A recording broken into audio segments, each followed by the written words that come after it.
your original question around Ted Rollins and Campus Crest, they similarly, or I should say analogously, had a very big series of missteps post-IPO.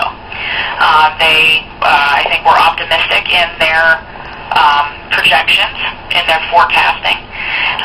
So they closed their IPO October 2010, had their first earnings call in February or March, maybe it was March 2011, and it was a complete disaster. They missed on every line item, disappointed, cut guidance, and the stock fell off 25%.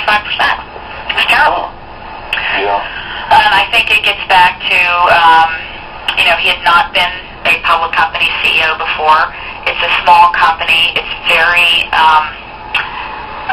no matter how much advice you get as a management team, I think you're always amazed at how incredibly consuming the IPO process is. You just can't do anything else while you're in the midst of an IPO because you're responding to SEC comments, you're talking with your legal counsel, you're talking to your underwriters, which are folks like our bankers at Baird and others, you're talking to investors. It's grueling. And if you don't have a lot of excess, corporate bandwidth, if you will, a lot of, executives on your team, it's very easy to take your eye off of running the business because you're so consumed with the IPO process. And I think that's a good portion of what happened there. Yeah. And so, that what they learned from that is that they needed more executive or senior level talent, and they made some key hires and revamped some processes. Learn their lessons about what's important to the street, how to communicate with investors and Wall Street analysts like myself. And they're in the midst of turning it around. And that's why I have an outperformed higher risk rating on the stock. I've spent a lot of time with those guys. We've had them out on the road. I think they're going to do it. I think they've turned it around. They've learned their lesson. But I just think there's a lot of investor skepticism.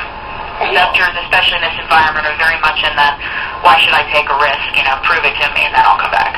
Right. And one way I became familiar with Campus Crest, and Mr. Rollins was here in Alabama, he's had some personal legal issues, particularly a divorce case that I became aware of. And in researching that, I found some troubling things in his background. I wanted to see if you were aware of them or if they matter really in the investment environment.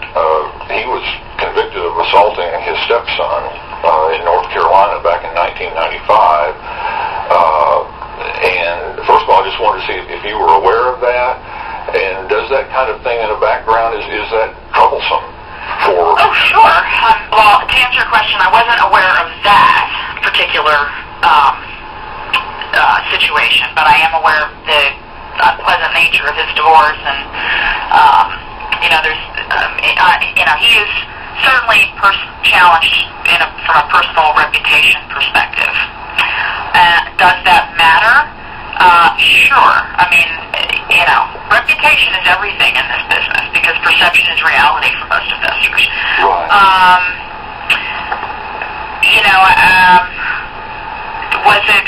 Is it common knowledge among investors? Probably not common knowledge. It's more widely known than you might think, but I wouldn't say 80% of investors that you might poll would know. But a lot of people just are in the habit of Googling. Investors just will Google management teams, board members, etc.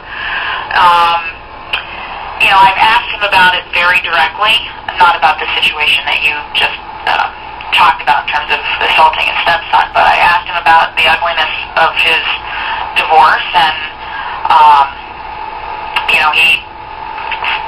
he offered me an explanation that he felt was reasonable, and for any of us who have been down that path in life, sometimes things don't go smoothly, and